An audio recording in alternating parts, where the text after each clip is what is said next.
All right, I want to welcome you all to part two of the blues workshop series that I started last fall and wrapping up now, or maybe I'll add more. We'll see. Today, I want to show you some really fun, cool things you can do when you're playing the blues. Okay? Last workshop, I went over the basic format of 12 bar blues, which is this language that many guitarists have in common throughout the world. And so it's a great social skill as a musician to know how to play the 12 bar blues because it makes it a lot easier to connect with people, even if you might not have really anything else musically in common with them, or even share the same language. You know, you could be in Istanbul or Senegal and hang out with someone who doesn't speak any English at all and jam on the 12 bar blues if they like rock and roll like you do. So that was last workshop. This one, I'm going to be teaching two things that really bring a lot of just cool stuff and joy to your playing, which are turnarounds, which are these like little licks you memorize to pop in at the end of a blues progression. And it happens at an exciting part of the chord progression that is like ripe for drama.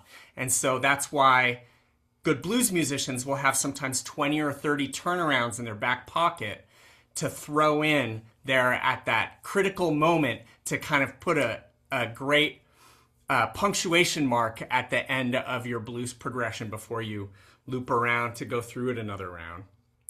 And then the other thing I want to help you with is the basics of blues improvisation. Some of you are familiar already, in which case I'm hoping to add some new things to try out. Or if you're totally new to improvisation, I'm going to help you get from square one to feeling like you at least know what to do a little bit if someone asked you to make something up. It takes a long time to build the muscle memory and all the skills necessary to really play a cool solo at the drop of a hat, but you'll at least know how to work toward that and be able to make up something that at least sounds okay. So I'd love to get you started with that today.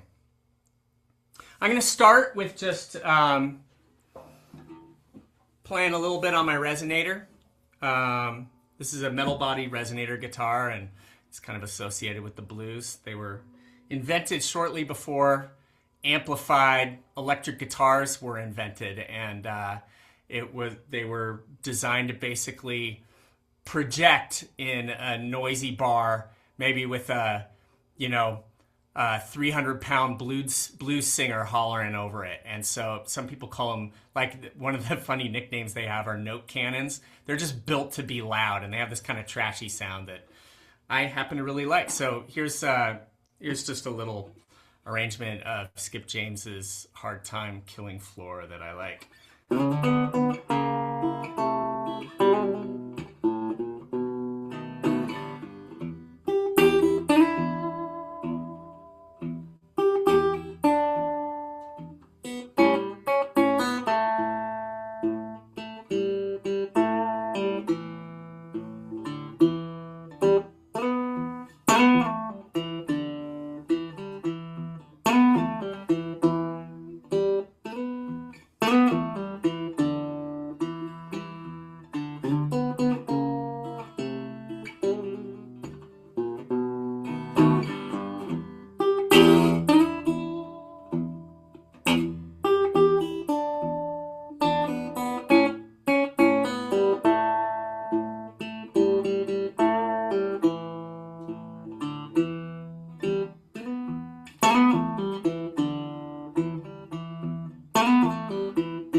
All right. If you've never heard that song, that's one of my all-time favorite blues songs. Hard Time Killing Floor Blues by Skip James. Okay. Before we start, I just want to go over a couple administrivia. First of all, I want to introduce you to my wonderful sister. If you've never been in a Zoom class with me before or a members Q&A, yeah, it's Claire. At least for me, she's in the top left corner. And Claire helps out a lot with the day-to-day stuff of running Heartwood Guitar Instruction, and is one of my closest friends and therapists, and such a big part of my life, and I feel so lucky to be working with her. We've got Claire here to help out. She's going to be moderating the chat room. Since we have a fairly big crowd today, I think the chat will be quite useful. If you have a question as I'm teaching, I tend to get on a roll. And so it might be hard to get a word in edgewise, but Claire's going to be on that chat room like a hawk. And if she sees questions coming in, she'll pop in when appropriate and let me know.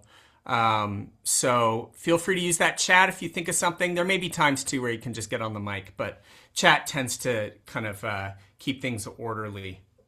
Let me think. I think that's it. Make sure you have your guitar handy. And I'm going to have some stuff to give you today. I think I'll drip it out as we use it, but then at the end of the workshop, I'll maybe post it again in chat just to make sure everyone's got it to take home and print out, or you're already home, but print out anyway.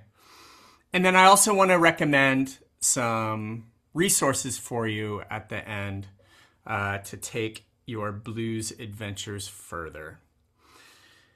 Any questions before we start? Claire, is there anything in chat? I don't see anything. We good? We're good. All right. Well, let's do this. I want to teach you some turnarounds. So, first of all, like I said, a turnaround is a cool lick that you play at a critical part in a chord progression. So let me show you what I mean by that.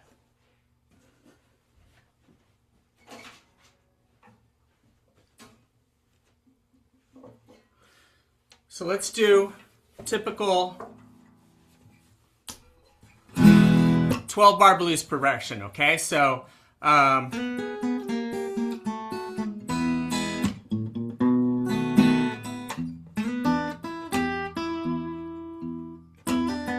that's a second bar. That's a fourth bar.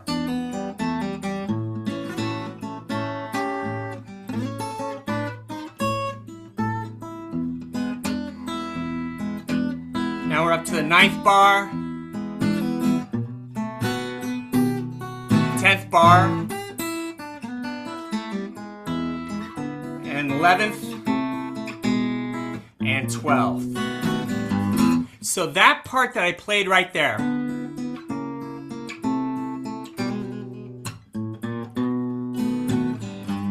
that's the turnaround. And it happens over the 11th and 12th bars of the 12-bar blues progression. Or if you're playing other forms of blues, 8-bar blues is very common. Hard Time Killing Floor is kind of weird. I think it's like 10-bar blues.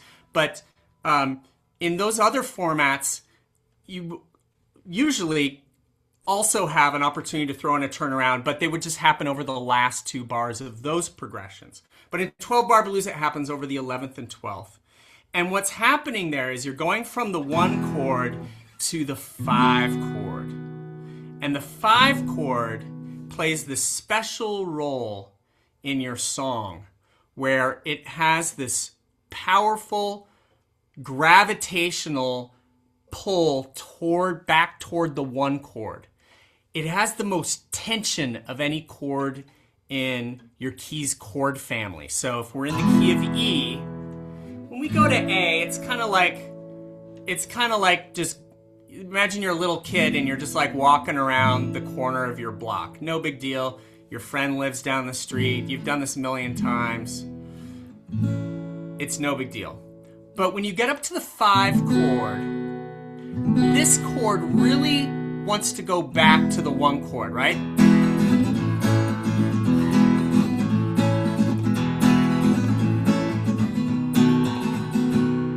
You would not end a song on this unless you wanted to have like a big fat question mark at the end of your song, right? All this tension and then resolution. It wants to go back to the 1 chord. So you can think of that 5 chord as being like going into the scary woods near your neighborhood where you are on an adventure now, and you know, if it's starting to get dark, you really want to go back home. So that 5 chord pulls you back to the 1 chord. The reason why I'm throwing in this music theory here, and I'm glad to see I don't think I've lost anyone. It's kind of dangerous starting a workshop with a little music theory, but the reason why I'm sharing this with you is because that 5 chord does not show up in, let's say, 12-bar blues. It doesn't show up until the 9th measure. And then you hear it again at the 12th measure. So it's like the song, you could think of it as like building in tension over the course of the 12 bars. And at that 12th measure, you've got the most dissonant, the chord with the most tension happening there. And so it's a musically dramatic moment ripe for something cool to happen. Because tension and resolution is like the heart and soul of music. If there wasn't any tension in music, it would all just sound like, you know, meditation music. Even that has some tension in it too, but it's like kind of toned down. I love meditation music, but I wouldn't want to listen to it all the time, right? That drama in music is, we hunger for it. And so anyways, it's really cool to have a good lick to play over that dramatic part of your chord progression. Almost all the turnarounds that you will come across, and I think this is true of, there might be one that doesn't do this, but almost all of your turnarounds you can think of as having 2 parts that are each interchangeable with other parts that happen in that same part of the turnaround. So there's like a first half and a second half. And what you can do, let's say you know like 10 different turnarounds all in the key of E, okay? That first half of your key of E turnarounds can be mixed and matched with other first halves of other turnarounds. And then the second half can also be swapped in and out with other second halves. As long as you're in the same key, then those different halves are interchangeable. And so when I teach you these turnarounds, just keep in mind that what I'm teaching you is really 2 separate pieces that can be mixed and matched with other turnarounds that are in the same key. And you'll see how that works in a second. So I'm going to screen share this. Actually, let me stick it in chat first. My blues turnarounds handout.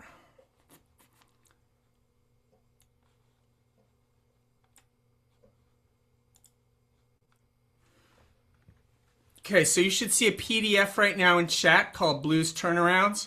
I'm going to screen share it, but if you know, for whatever reason, you're on a small screen or something, if you want to print it out and that's easier for you, go for it.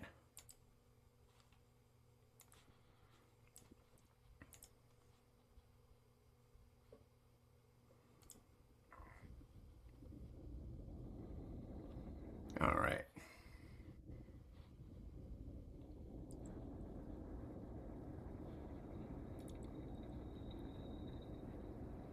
Okay. Claire, is this displaying okay? Everything look good? Everything Give me does a look thumbs good. up if so. Yeah, it looks Oh, good. yeah. Great. Anything in chat? No. All right. So I'm just going to read this top part to you because it's important. Blues turnarounds. Here are some turnarounds to play over the last 2 bars of your blues progressions. Though I've written these in the key of A and E, most of these turnarounds are movable. To move them to a different key, identify where the locator note is in your turnaround. And I point them out in a little bit of text before each turnaround, okay? So this note should match the note of that your key is named after.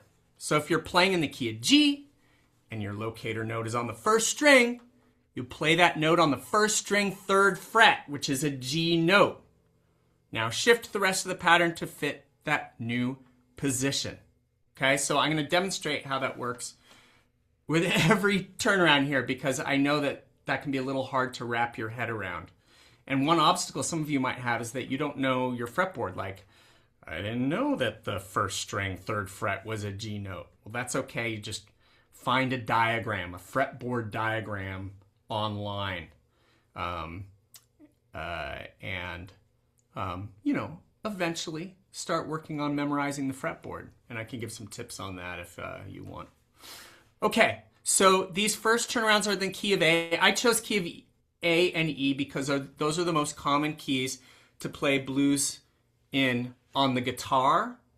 They are not the most common keys to play if you've got a band, especially with a horn section.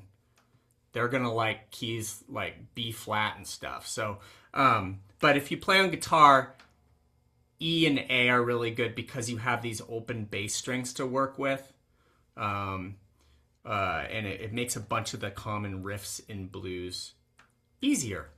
Open tunings are also very common, especially if you play slide guitar. I don't really play much slide, so I don't use those.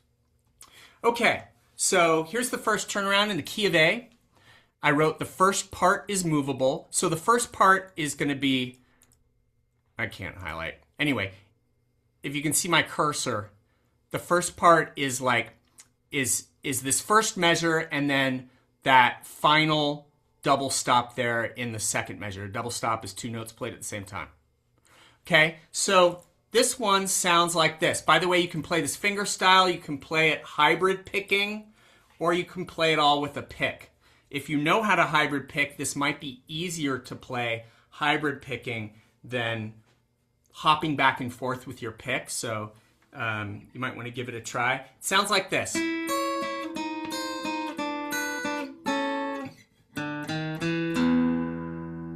Let me play that again.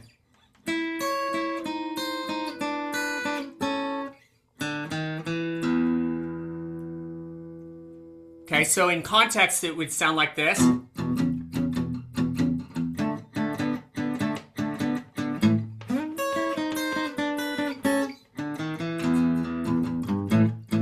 now we're back into the top of the progression again. Okay, so here's how to play it. What you want to do is put your middle finger on this first note, the 9th fret, 3rd string. And it should sound like this. Okay. And then your ring finger should go on the 1st string, 9th fret. This interval is called a 6th. You hear it in the intro to the Beatles, Two of Us, if you're a Beatles fan. Those are the 2 notes you play there, and you just hop back and forth. 3rd string, 1st string, 3rd string. And then just slide down a fret and play those notes. Slide down another fret. And then slide down one more fret, still keeping your middle finger on the 3rd string. But now you're going to swap out your ring finger with your 1st finger on the 5th fret. And you're going to pinch those notes. And so if you're not hybrid picking up to this point, you'll probably want to hybrid pick for this part. You could strum those notes and damp the 2nd string. That would work fine too. But if you do hybrid pick, this is a great time to do it. My coffee mug's in the way. Okay. There we go. By the way, hybrid picking means holding your pick between just your thumb and your pointer finger. Some people hold their pick like this. You could do this and then use your ring finger for the other note, but typically with hybrid picking, you're just holding the pick with 2 with your thumb and pointer finger, and then your middle finger plays a little finger style along with it. So it's like a mix of finger style and using a pick. And the trick is getting the two notes to have the same volume when you pinch. Try to get that third string and first string to have about the same volume. So this whole part goes.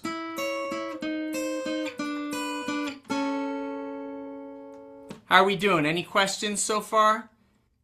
If you want to just like turn your mic off and ask a question, go ahead. You don't need to type it in chat. You guys good? All right, Joel's giving me a thumbs up.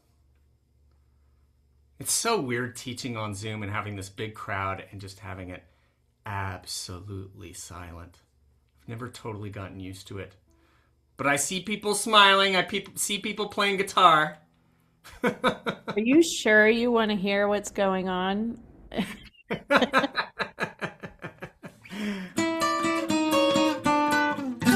Got it, Rob. No problem. You probably... Do you still have snowplows? You don't have snowplows now, Claire. I'm just thinking of other noises in other parts of the country. Claire's got like 10-foot high walls of ice scraped off the roads and piled up on the curbs right now. I saw photos. Okay. Let's look at the second half. So now we go down and play an open position and hit the open fourth string, first fret, fourth string, second fret, fourth string, and then the open sixth string. So this whole thing goes like this.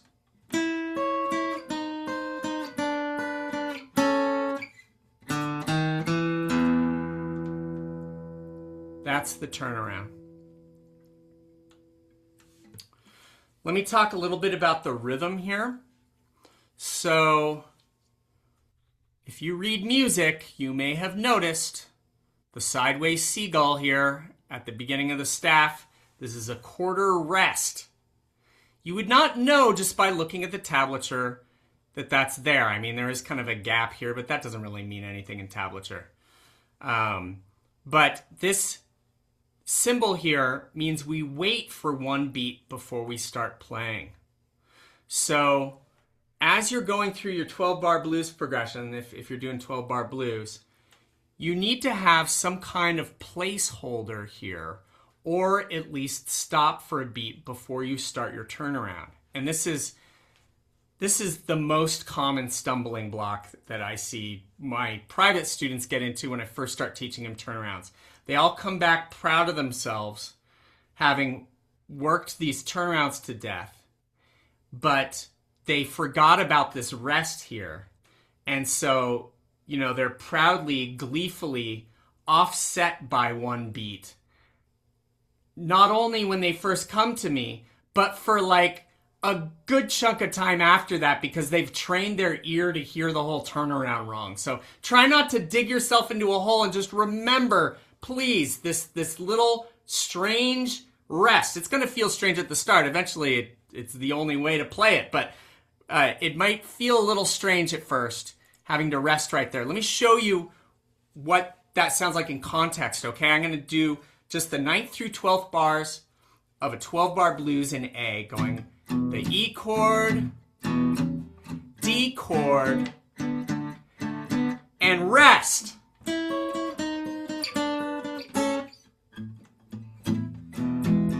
I screwed up the second half. I couldn't remember which one I was doing. Anyway, do you hear that rest there? This time, instead of resting, I'm going to do what I usually do, at least when I'm playing solo, and I'm going to hit the 1 chord on the 1, and then play the turnaround. It sounds like this. Here it is.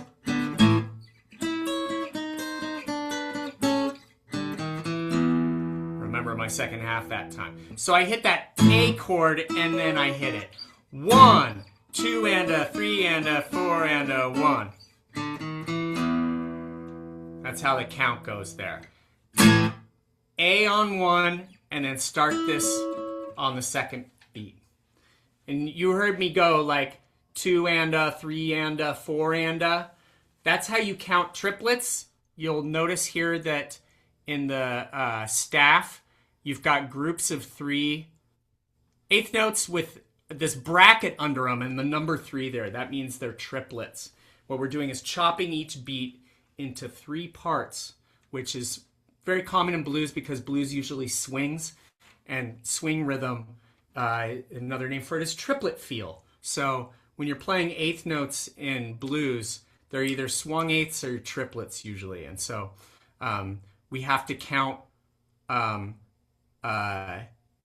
basically 3 notes per beat instead of 2 notes per beat. 1 and a, 2 and a, 3 and a, 4 and a. So that's how you count along with it, in case you're curious. If that all went over your head, don't worry. Just imitate me and it'll all sound good. Okay.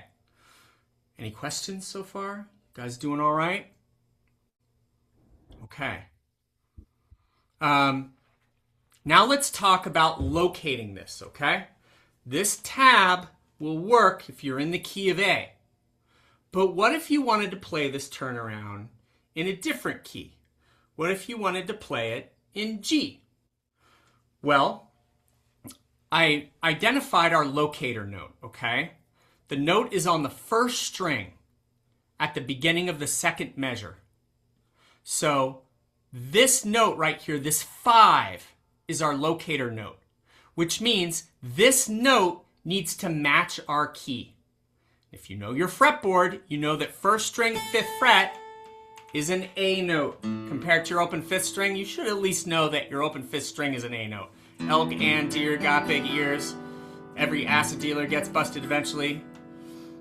Elephants are darn good bubblegum eaters. So that is an A note. That means this turnaround will work in the key of A. If we want to play in the key of G, well, we need to change this note and make it a G note. Where is our G note on the first string? It's on the 3rd fret. And if you know your musical alphabet, you count down from A to A flat to G. So that's our new locator note. So basically, we had to move down 2 frets to change to the new key. That means that this whole turnaround can be shifted down 2 frets and it will now work in the key of G. Let's try it.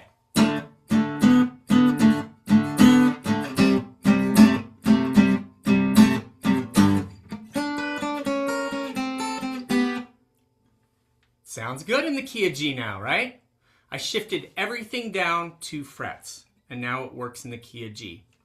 At least I was able to shift down this first half. Notice that I say the first part is movable. The second part is not movable because we run out of real estate. You cannot move an open or a first string note down 2 frets, right? You bump into the nut. So that's why if you have open strings in your turnaround, it kind of locks the turnaround into that key. And that's true of really anything on guitar, more or less. Why not just take it onto the 5th string?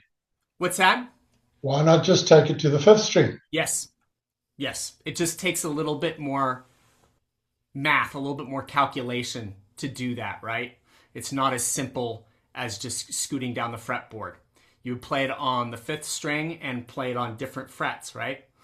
Yeah, great point. So this one would be, if you know how to do that, this should be fairly easy, right? If you know that you could play notes lower on the 5th string, which, you know, you don't have to be playing guitar very long to understand that, right? You can figure out what to play there.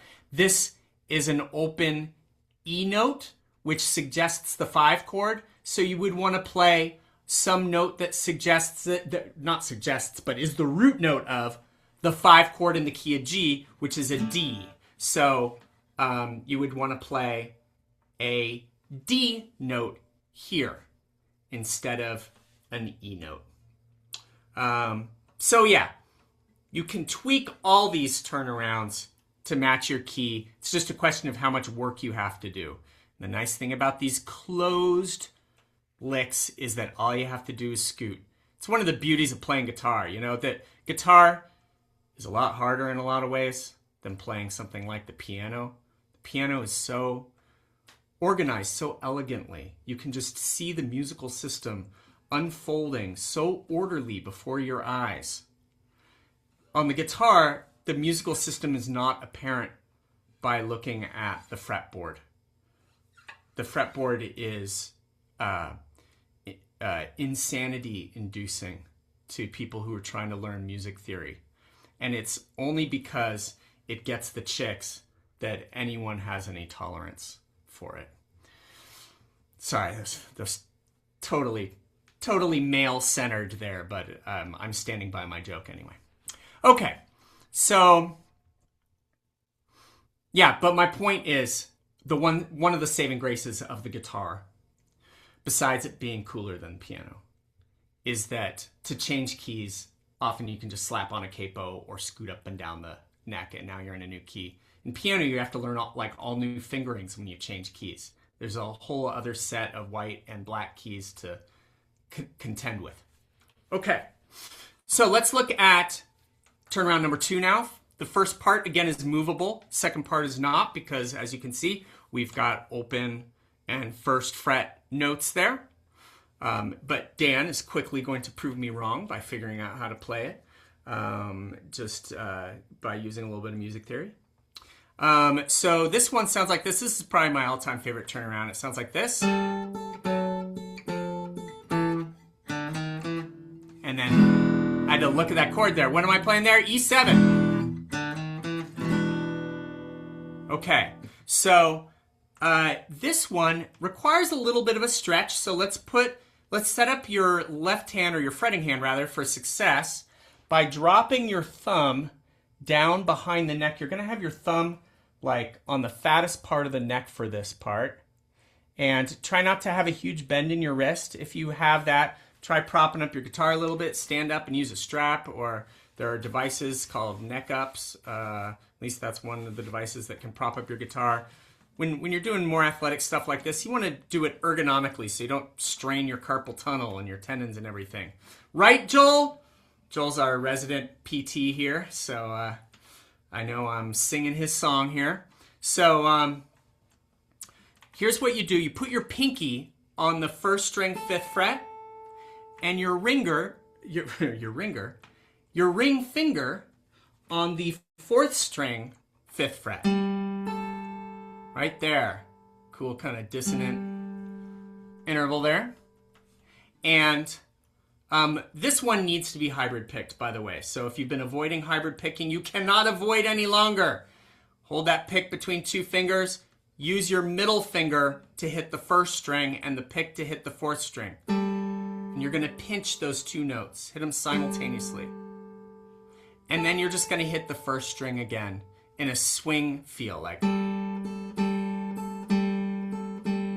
1 and 2 and 3 and 4, and that's the swing rhythm we're going to be using. Don't worry too much about rhythm right now. That's just kind of more of a preview. So do a pinch and then hit the 1st string, and now go down to the 4th fret 4th string with your middle finger and pinch that, and then hit our pedal tone up here. This note that we keep returning to on the 1st string is called a pedal tone or pedal point. Comes from playing an organ where you have your feet playing the pedals and just kind of hanging out on bass notes for a long time while you do fancy stuff with your fingers.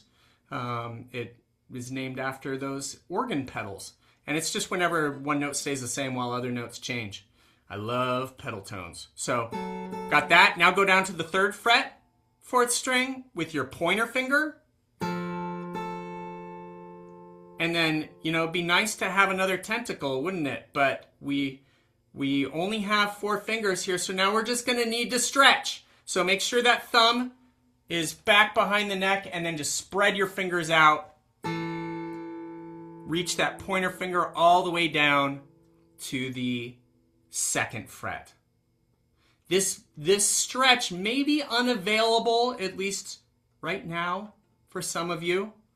But at least get yourself in good ergonomic position before you give up on your, terminally short fingers or whatever, people have all sorts of hand shapes, and you figure out how to make it work. Every once in a while you avoid things because your fingers just don't want to do them, but don't get down on your fingers. You can play lots of guitar no matter what fingers you have. Only had one student whose fingers were just so wide. I'm like, have you ever considered the bass? But even that, he could have persisted had he wanted to enough. I don't think he wanted to enough. By the way, the ideal spot to spread your fingers is where you can kiss your strings like this. And so if you're really thinking, gosh, I can't make this stretch, try it like this and just see if you can get it. Make sure your wrist is straight. Sticking your elbow out can sometimes get it into a better position than like that. And just see if you can spread your fingers here. If you can't here, then it may be tough for you without at least some strength training. It's called active flexibility, when you try to like push your body part into a flexible position, or a position that needs some flexibility. So it takes some active flexibility to get this. All right, so the whole thing sounds like this. That's that first half. And notice that there's a rest at the beginning of this too. So 9th measure, 10th measure, and the placeholder.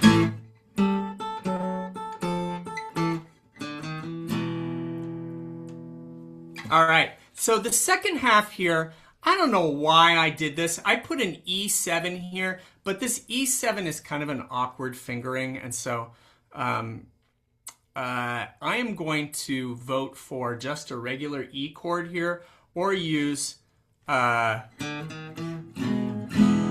just use an E chord.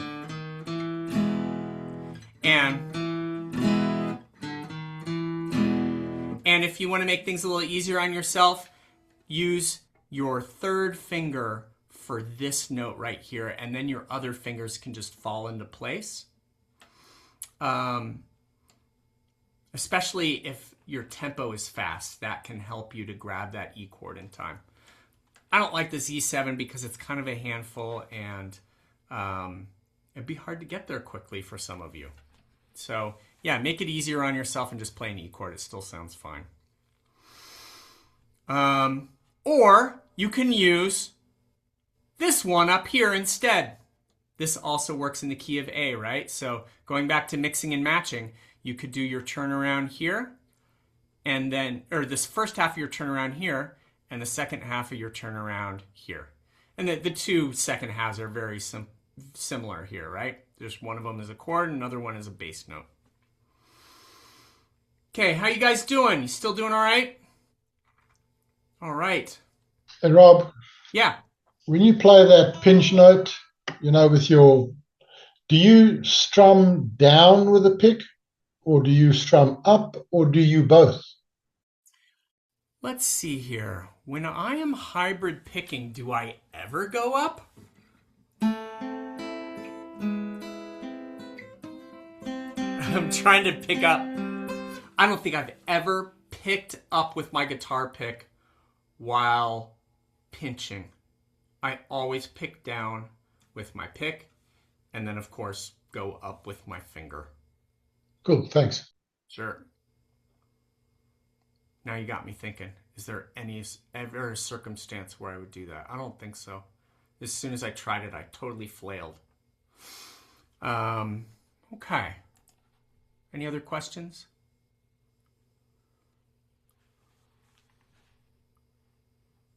All right. There are no dumb questions. Don't be shy, even if you're like completely lost. I need to know so that I can teach you better. So let me know if you have any questions or if you're just curious about something. Okay, let's try the third one here. This whole thing is movable because this is a completely closed riff. You will hear this term a lot in guitar. Closed chords versus open chords. Open chords have open strings in them. Closed chords all the notes are fretted. And with closed chords, you can move them around.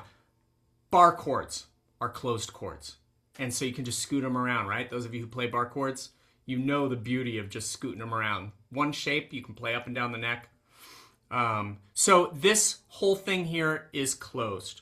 And it's going to be a different sounding turnaround than some of the other ones because it starts on the 1. Kind of rare. It sounds like this.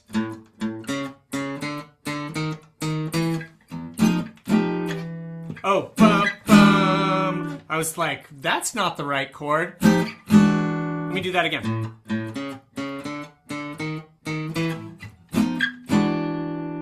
That chord there is a 9th chord, kind of a jazz chord, which is why I'm struggling with it. So you've probably heard this turnaround before. This is like, I think it's like used at the end of like cartoons sometimes in a comical way. Bum ba dum ba dum ba dum ba dum dum boom. You know, you'd like hear it maybe at the end of a Bugs Bunny cartoon or something. Here's how you play it. Set yourself up for success by grabbing this first note on the 6th string 5th fret with your middle finger. And then you can effortlessly move up to the 5th string 4th fret with your pointer finger. And then 2nd finger, ring finger, and pinky. This is called chromatic movement. Every note in a row. Chromatic is a metaphor, and it refers to like all the colors in the rainbow, right? Chromatic means color, having to do with color. So chromatic scale or chromatic riff or chromatic chord progression means you're playing every color of the rainbow, every note available to you in a row. And, you would think, it breaks like all these rules of like, what should sound good. Because a lot of those notes do not belong to the key you're in. But they create tension, and you usually end up on a note that is part of the scale. And so you have this tension and then resolution at the end. And so they tend to sound really good. A lot of the turnarounds that we play use chromaticism. This one, right? Those 3 shapes are one right after another on the fretboard. This one. This one. Right on the 4th string. So chromatic movement is very common in turnarounds. Part of their beauty. So yeah, we're going to climb up chromatically till we get to that 7th fret, and then we're going to grab a chord that starts 1 fret higher and then back down to resolve to the 5 chord. So if that 5 chord didn't create enough tension, we're going to first grab a chord that's 1 fret higher than it, jacking up the tension even further. It's almost like you play a mistake, and then you fix it, and then you get back to the 1 chord, and oh my God, what a relief.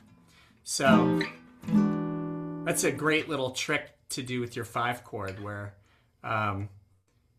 you play something nearby and climb down or climb up. You could go down below it too.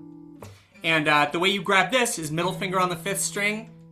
Let's start here with the 1st chord. So 8th fret, that note. Pointer finger on the 4th string 7th fret. Ring finger on the 3rd string 8th fret. And isn't that a cool dissonant chord note? That's your dominant 7 right there. And then pinky right behind it, making it a 9th chord. Normally, that would be this note. That's just for a 7th chord. The 9th chord raises this note to this, like that. If you go 1 note higher, you've got the Jimi Hendrix chord. That's the Purple Haze Jimi Hendrix chord. So it's 1 note away from a Jimi Hendrix chord, if you know what that chord is. So you grab that chord and then you just slide down a fret. All right. Any questions about that turnaround? Guys good? Okay, I want to show you how to improvise a little bit now. And so I'm just going to scroll down here and then post this in, I'll post it in chat again at the end of this workshop. But these are a couple of more turnarounds in the key of A. Let me play number 4 for you.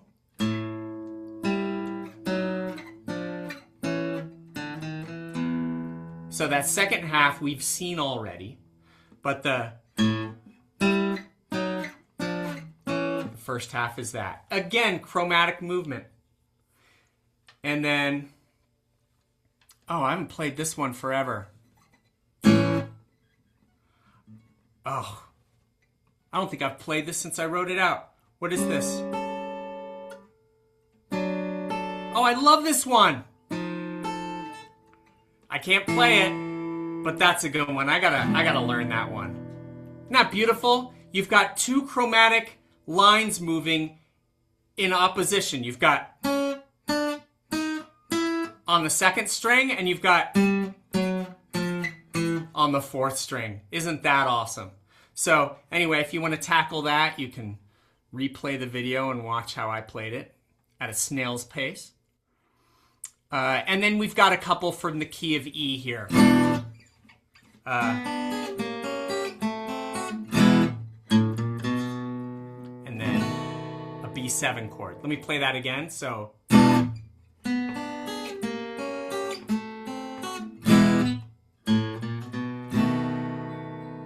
that's one for the key of E, and the other one is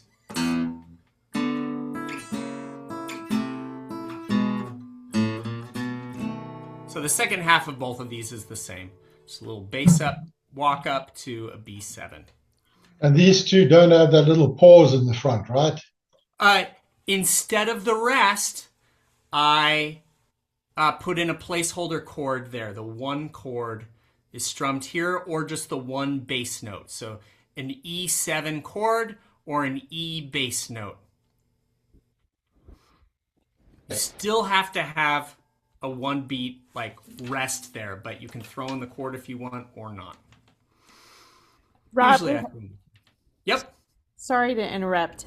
We have a request for you to take down the tab and play the last couple turnarounds so that we can see you big on camera and see the fingering. Oh yeah, totally.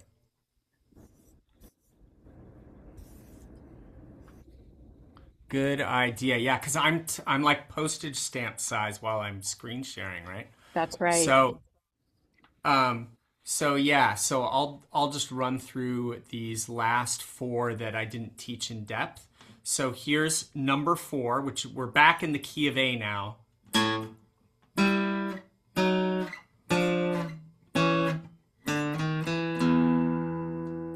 And here's number 5.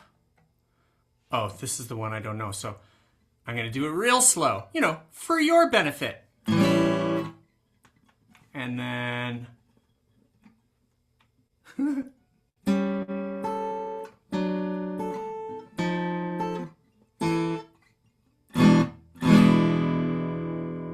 that's number 5. And then number 1 in the key of E.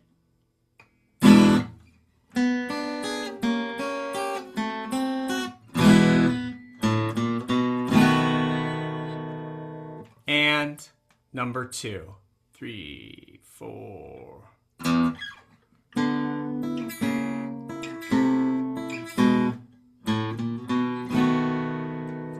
Hybrid picking is pretty much required for that one too.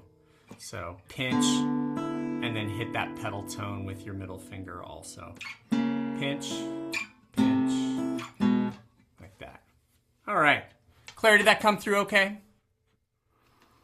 Yeah, that was great. Cool.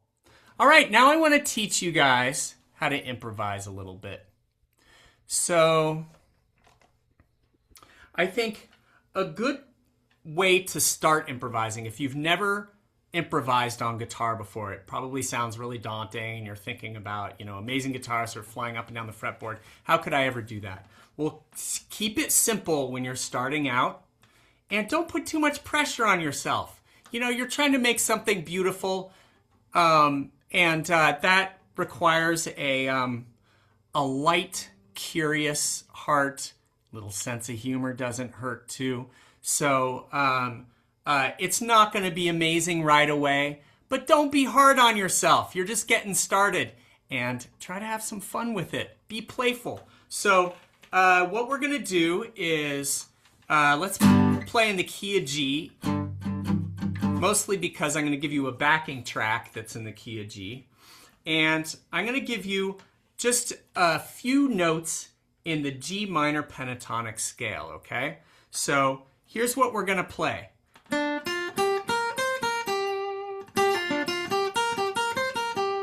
These are the notes we're going to use. I'm going to take you through them.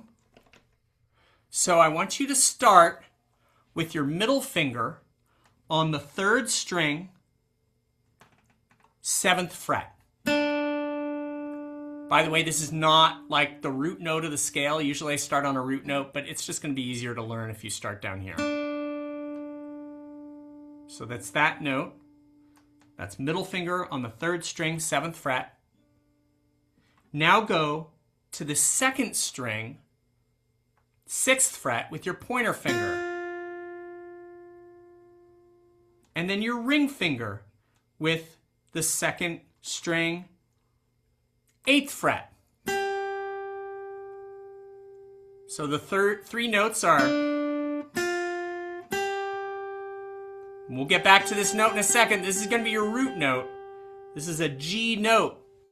And it's like home base when you're improvising. Let's do the 2 notes up above it now. 1st string, 6th fret with your pointer finger. And then ring finger on the 1st string, 8th fret. So it's 7th fret, 6, 8, 6, 8. 7, 6, 8, 6, 8. 7, 6, 8, 6, 8.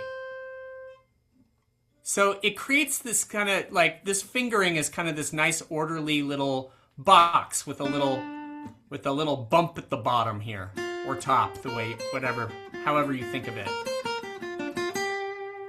And you don't have to use your pinky. So I think this is a nice place to start playing a pentatonic scale. It might seem a little weird that your root note is in the middle of this fingering. Often when you learn scales, your root note is down as like the lowest note in the scale. This one, your home base is in the middle. So when you practice the scale, train your ear by starting on this note, 2nd string with your ring finger, and then go up,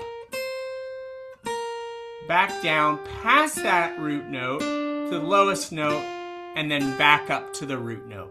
And that's 1 repetition of practicing the scale. Let me play it again.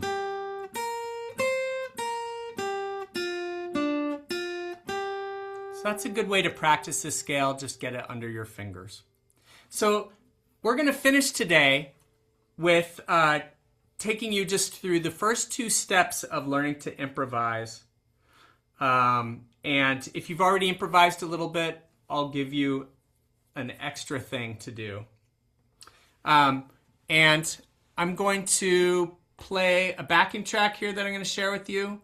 This is a backing track in the key of G. Pull it up here. Okay. Claire, is this audible? I'm not hearing anything yet. Yeah, hold on. 1, 2, Here we Yes. go. 3. Audible.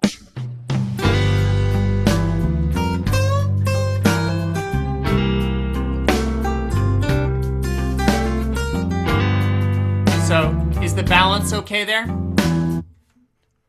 Can you hear both my guitar and the recording? Claire? Sorry, the recording is slightly on the loud side, but it's Oh, okay, cool. That's a surprise. I'll turn it down a little.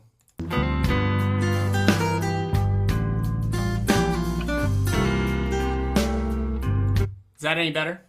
I thought it was great. Okay, cool. So here's what I want you to do. I'm going to hit play here in a second, And I want you to just grab that root note. This is if you're a beginning improviser. And I want you to come up with the most interesting rhythms possible with that one note. Just focus on rhythm. And if that's not enough guidance for you, think about this. Usually, really good blues solos have great phrasing to them, where there are groups of notes that kind of work like a sentence in a great speech. But then there are pauses in between them, punctuation in between those phrases. And so even though you've only got one note to work with right now, put some pauses in at points where you think it's appropriate. So people's ears don't get tired of just this barrage of notes. I'll give you an example, then I'll let you try it. 1, 2, 3.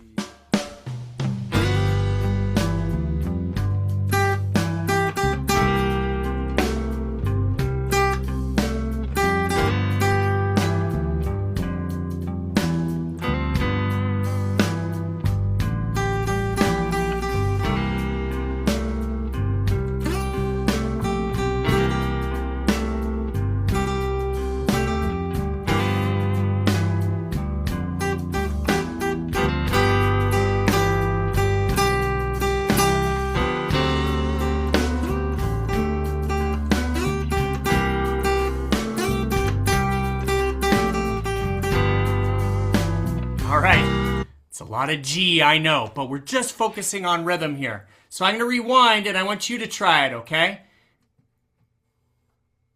Here we go. Crank up your speakers if you need to so you can hear it well. 1, 2, 3.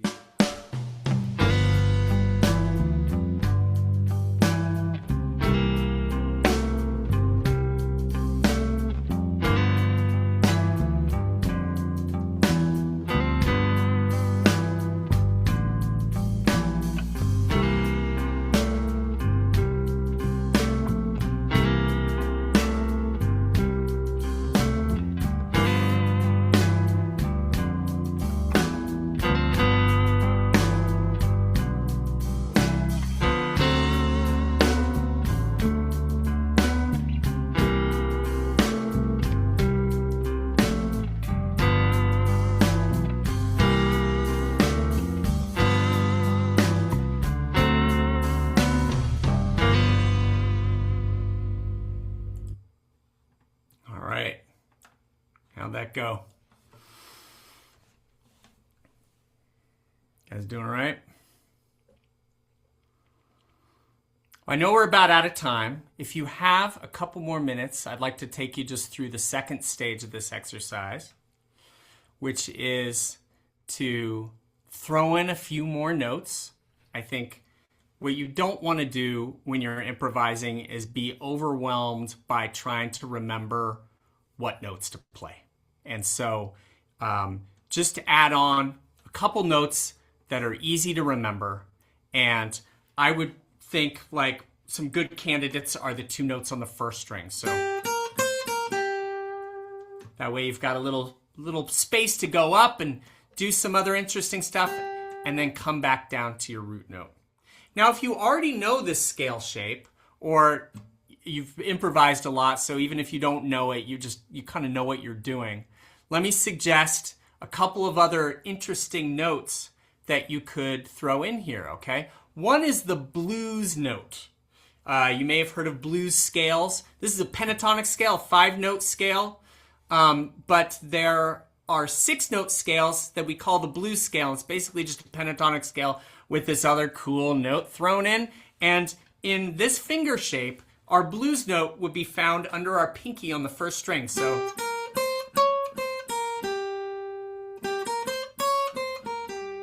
you can hit it there with your pinky, or you can bend up to it.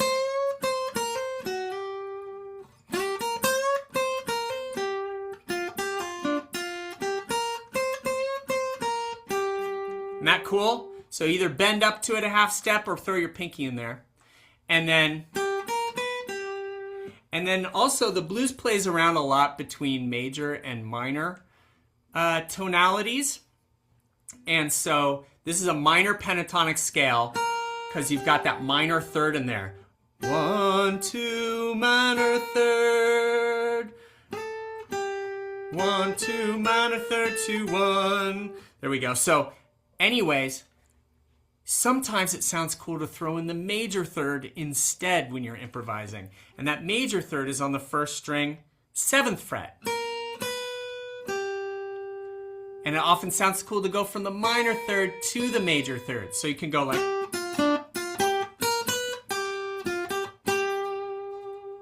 So there are 2 opportunities for other notes to throw in. The blues note and the major third.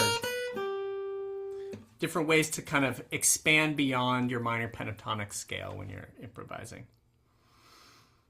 Okay, let me give you a chance just to improvise one more time, and then I'll give you a couple suggestions for other materials or places to head next in your blues adventures, and I will bid you a fond adieu. Okay, so I'm going to hit play again, and this time just try throwing in a few more notes. Remember your phrasing, though. Try to have little pauses in between your musical phrases. Here we go. 1, 2, 3.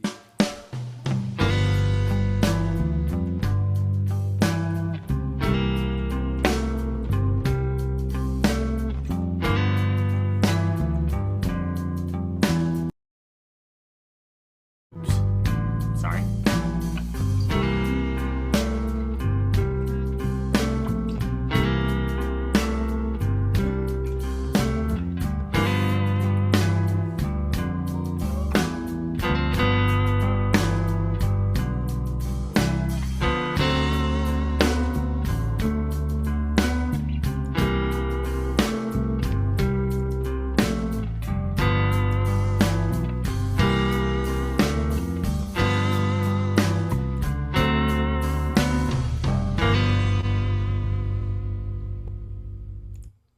All right.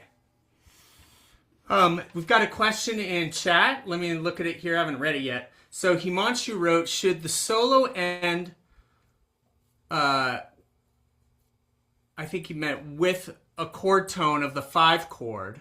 Oh, should the solo end on a chord tone of the 5 chord as it completes the turnaround? Or on the chord tone of the first, since the singer or the song is about to start on the root? That is a great question, and my impulse is to say that is a matter of taste. Let me just think. So if I'm improvising over that 12-bar blues progression, the key of G.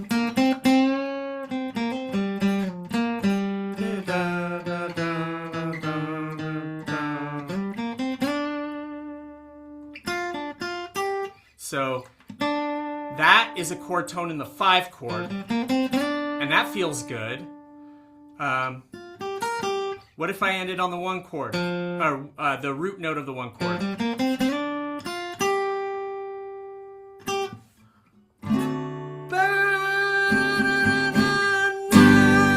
That works too. That works too. So I was singing a chord tone from our G chord. It doesn't belong to the 5 chord. Sounds great, right? So in one scenario, if you're hitting a chord tone of the 5 chord at the end of your solo, it's going to harmonize with that note. If you let that note ring and you go into the 1 chord and it no longer harmonizes, sometimes that doesn't sound very good. But if you cut off the note and you do it in a musical way, that can work fine. But also the other scenario where you hit a note that anticipates, which is a musical term, anticipates the chord that's about to come up. You get this wonderful tension and resolution.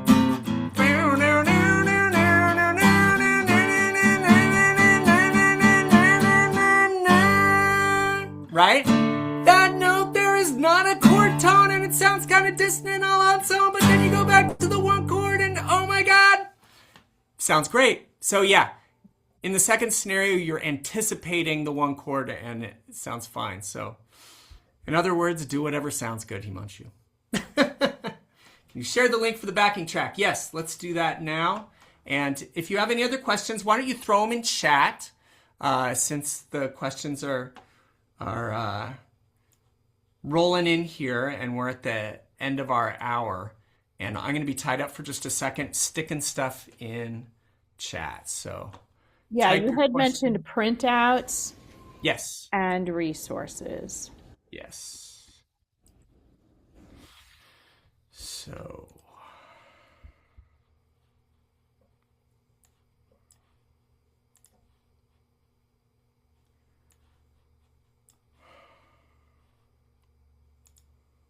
where'd my chat window go? Oh, here it is.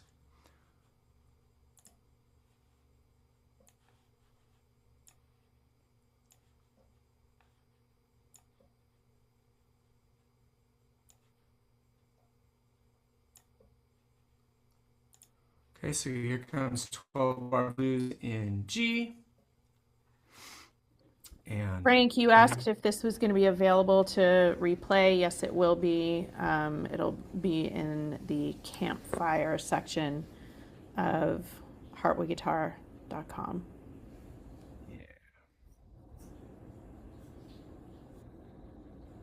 what else did we use today? Blues turnarounds. I'll stick that in there again.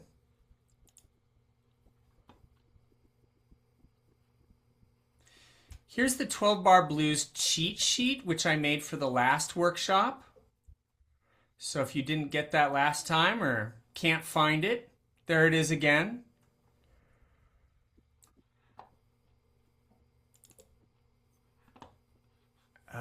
And then I want to give you one more thing. I want to give you an overview of those minor pentatonic scale fingerings.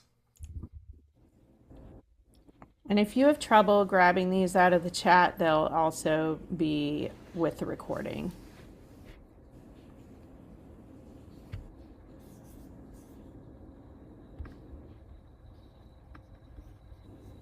Okay, so I'm also sticking in the 5 minor pentatonic scale finger patterns that eventually, if you want to be a blues hero, you would want to learn. Really, I'm just most comfortable with a handful of these, so you don't really need to learn them all necessarily to be comfortable jamming on the blues. But anyways, here's all 5 if you want. The pattern that I had you do were the 5 highest notes in the E pattern. So if you look at that diagram I just sent you and the top fretboard, if you look at the 5 highest notes, that's the pattern that we worked on. And our root note is highlighted in yellow. You'll always want to know where your root note is. We have someone joining right now, Claire. I think he was off by an hour. Okay. Thank you, Ken, for your nice words. Any other questions before we finish? Oh, and I want to just recommend a book before we go. You guys good? Okay. So I love this book. If you love the blues and you want to learn more on your own, there's a book. I may have given it to you, Himanshu. Blues You Can Use. Does this ring a bell? I have it, just not that I've become great blues player because of it, but I still have it for sure. Yeah, Cool. Did you dig into it enough to use the backing tracks or yeah, the the backing traps. Yeah, I think these the only tracks? Yeah. difficulty is that you have to go to this strange website and put in some code each time, so it's slightly annoying, but yeah, it's there. Man, it wouldn't be the blues if they had like Amazon level technical infrastructure, right? The website was obviously built by his cousin Bubba, who took a correspondence course on website construction, which Actually, is now how that it I should think be of when you're it, teaching the blues. now that I think of it, maybe it is Amazon. I mean, it goes to some Amazon Music link, I think, but you still have to enter some code, and it's like, okay, fine. Yeah. All right. Himanshu, you're not helping my case. I'm telling you, this guy's legit. This guy is It's a amazing. great The book is amazing. I would totally say the book is amazing. Yeah. cool. Yeah, it's a great book. Really cool song. Starts out easy, gets harder, and professionally recorded. Beautiful recordings of all this stuff. Let's see here. I'm just looking in chat. Just a lot of love. Cool. Thanks for having you all here, guys. Thanks. Let me try that again. Thank you for being here. It was wonderful to have you here. And Hey, Rob, I hope stick around. to see you. Yeah. What was that book you and Himanshu were just talking about? You didn't actually say. Oh, you just missed it because it's got a funny name. Blues You Can Use. Okay. I Cool. know that sounded like a sales pitch, but it's actually the name of the book. Blues You Can Use. Thank you. Sure. Would love to have you as a member. If you're not a member yet, we do Q&As that are a lot like this, twice a month. And got a lot of Q&A regulars here. Rusty Miller, Scott Woodside, Joel Klein is a member. Lots of members here today. Would love to have you join us. And also, I have a couple openings for private lessons right now. So if you're interested in really taking your guitar playing to the next level, I would love to work with you, even for just a couple lessons. Most of my students have been working with me for over 10 years because they just love it so much. So whatever your ability to commit at this point, I'd love to work with you. So just reach out to me if you want private lessons. And the recording will be up in a couple days. I'll let you know when the recording's available, and all the handouts that I gave out today will be available along with that. All right. Take care, everyone. Stay warm and enjoy your blues.